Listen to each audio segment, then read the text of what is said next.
Hello and welcome back to Chris. Today we're doing my top 10 favourite films of all time. So let's get started. Doing honourable mentions. Honourable mentions first. Beginning with Blue Valentine, 127 Hours, City of God, 2001 A Space Odyssey, The Social Network, Amelie, and Saved from Private Ryan. So that's my honourable mentions. They did not make it into my top 10. But I mean, I couldn't really come up with a top 15. It's really hard when you've seen quite a few films, as most of you will know, to condense them into like a very limited list. You have to at least consider every single film you've ever seen in your life, and that can be quite heartbreaking. So let's jump right into the top 10. Number 10, Blade Runner. Excellent film, outstanding cinematography, spot on direction, great performances, love Harrison Ford in the film as Deckard, very open ending, depending on which version you've seen. I think I've only seen the final cut. I've seen that a couple of times now. Absolutely outstanding film. Very beautiful. Absolutely stunning sci-fi film. Number 9, Clockwork Orange. Stanley Kubrick, 1971. Absolute masterpiece. Still to this day holds up. Cinematography wise as well. Great performances, very memorable scenes. Great imagery. Fantastic opening score. I'd probably redo my top 20 soundtracks and scores list to add that opening score in there. Sorry, you know what else I said? Beethoven. Very fun film. I know a lot of people say it's disturbing. I've never really found it disturbing. It was banned in the UK by Stanley Kubrick himself for many years until his death, because he himself received death threats based on what the film kind of presents. Number 8, Casino Royale. The 2006 James Bond 007 reboot starring Daniel Craig and directed by Martin Campbell. Definitely my favourite Bond film, up there with the classics like Goldfinger and GoldenEye. Daniel Craig gives an outstanding performance as James Bond. He's very believable in that. A lot of people compare it to the Jason Bourne series, but just because it's a bit more realistic doesn't mean it has to be directly linked to Jason Bourne, just because they're trying to go a bit more realistic. It's a bit understandable that since Die Another Day and that totally flopped, as people say, for its outlandishness and a bit craziness, and everybody said that the series was going totally downhill. Of course they're going to try something completely different to start it off with, and I think it worked. I love the brutal nature of that film.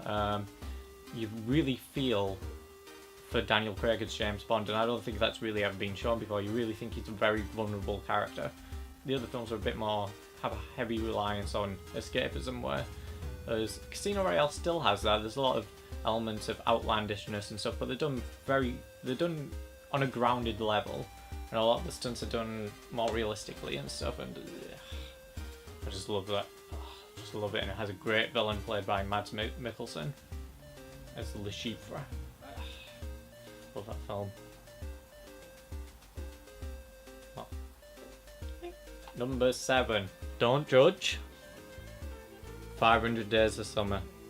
It's not a chick flick. It's not. Is it? No. No. Number 6, Drive. Yes, that was my attempt at the Drive score. I'm not quite sure which part, but that was my attempt at the Drive score. Outstanding film. Definitely one of the best films of the past decade. Probably the past couple of decades, actually. I'd say it's one of our generation's masterpieces. Very art house film, in a good way. It's not... I wouldn't really describe it as pretentious. You could kind of argue that for some of Nicholas Winding Refn's other films, but I would not say that at all about Drive. Its style and tone totally work for the type of film they were going for. Some of the best cinematography I've ever seen. Practically every single shot in the film is just perfect. Like, actually perfect. Along with the perfect score, that you can just listen to any time of the day for any kind of mood. It's brilliant. Very subtle performances through a very subtle script. I like that very much. It's definitely a film that you could analyse over and over again and find totally different stuff, and I think this is the type of film that would be shown in film classes in the future, if not already. I might have to analyse some of these scenes at some point for this channel, so look out for them. Subscribe to see some drive analysing. Number 5, we're into my top 5 now, and to kick off number 5 we have Are You Not Entertained? Gladiator. That was my Russell Crowe impersonation. I don't do impersonations, but that was Russell Crowe as Gladiator. Maximus, the general who became a slave, the slave who became Gladiator, Gladiator who defied an empire. Brilliant. Just, that's brilliant. Spoilers, maybe? It's a tagline. Tells the story of that, tells the story of Maximus, the guy on the front, Russell Crowe. Are You Not Entertained? Excellent film, very emotional. Powerful performances by both him, Russell Crowe, and Joaquin Phoenix as the general. No, not the general, what do you call him? It'll make me look smart if I know for definite. I do know it, I just can't remember. The New Emperor. Joaquin Phoenix plays the new Emperor. Very dramatic action. The ending is so powerful, I literally feel like just watching that ending time and time again. It's just that good. Breathtaking score from Hans Zimmer, one of my favourite composers of today's age. Directed by Ridley Scott, one of my favourite directors. Number 4. Back to the Future. Back to the Future Part 1 I'm talking about, not the trilogy. I do like the trilogy. I'm not really necessarily a hater of the trilogy, but we're talking about the first film, the brilliant first film.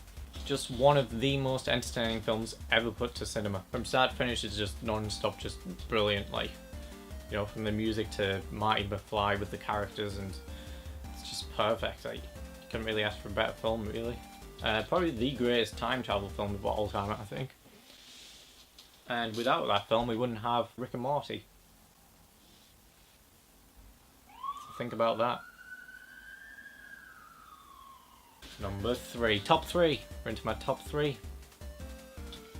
And no, that's not signaling that Inglourious is in the film, because that is a kind of, you could say that's a reference to Inglourious. So don't think that Quentin Tarantino's Inglourious is in this list, because it isn't. It's a great film, probably my favourite Tarantino film, even if that is a bit controversial to say. But it's not in this list. So sorry about that. But number 3. Nazi! Number 3. You Are Not Special! That is my impression of Brad Pitt in Gladiator. What? Not Gladiator. Fight Club. He plays Tyler Durden. Look, there's Edward Norton. Flip this over. Brad Pitt.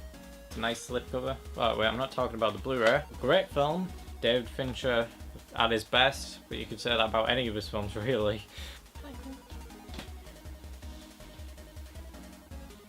She said that, not me. It's a good film though. Fight Club's a film that you could watch time and time again. Once you've seen it once though, you can never see it the same way. And I don't think that can be said about a lot of films, but definitely can be said about Fight Club. Like, and if you've seen it, you know what I mean. Wow.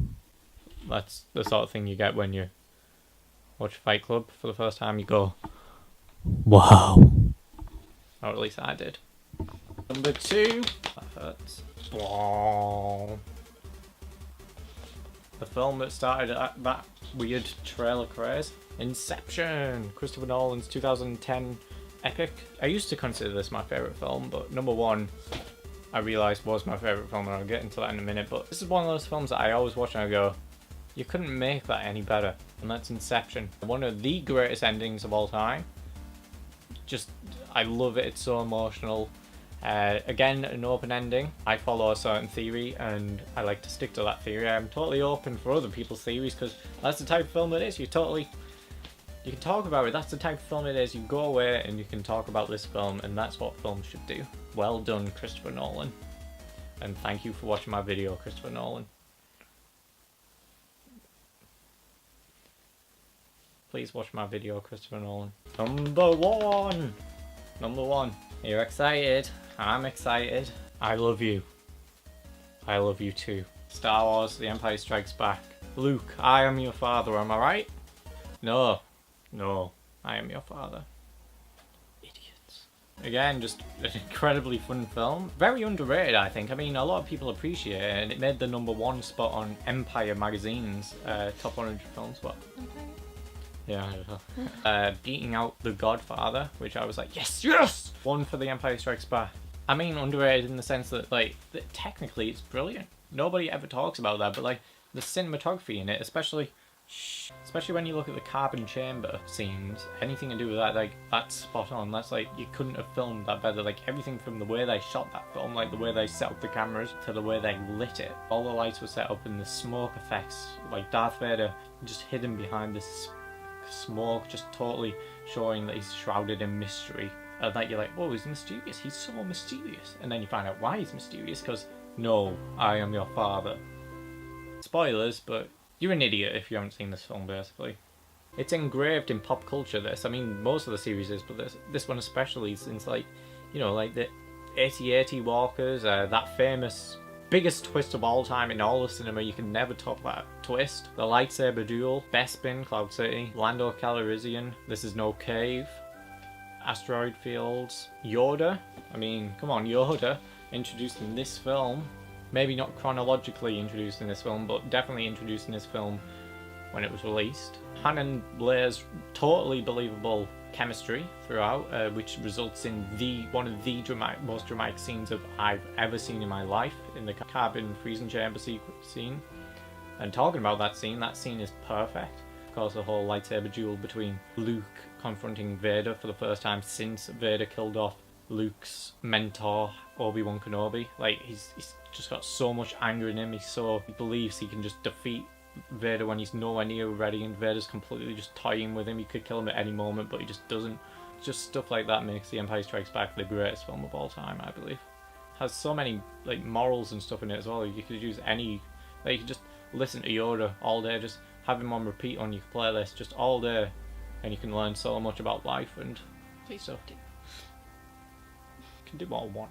But yeah, The Empire Strikes Back. So yeah, that was my top 10 list. Please don't have a go at me because I didn't just include a bunch of classics like The Godfather or The Good and Bad, the Ugly, Citizen Kane, Casablanca. Don't have a go at me because I didn't include old films deliberately just to be like, I know what I'm talking about. Because this is a personal list. This is my personal favourites. These are the films I enjoy the most. It's the most I get out of them. And the most inspiring, the most I grew up with, the most that have actually gotten me to where I am today. Stuff like that that like Citizen Kane hasn't done for me, you know? So yeah. No, but I've seen The Godfather. So yeah, this is my honest list. My opinion, remember. Don't have a go at me because I like Empire Strikes Back more than The Godfather or whatever. Definitely like and subscribe. I did that. I did it. Yeah. For one. So yeah. Bye. See, I'm working on my buys. I'm working on it. Working on my buy.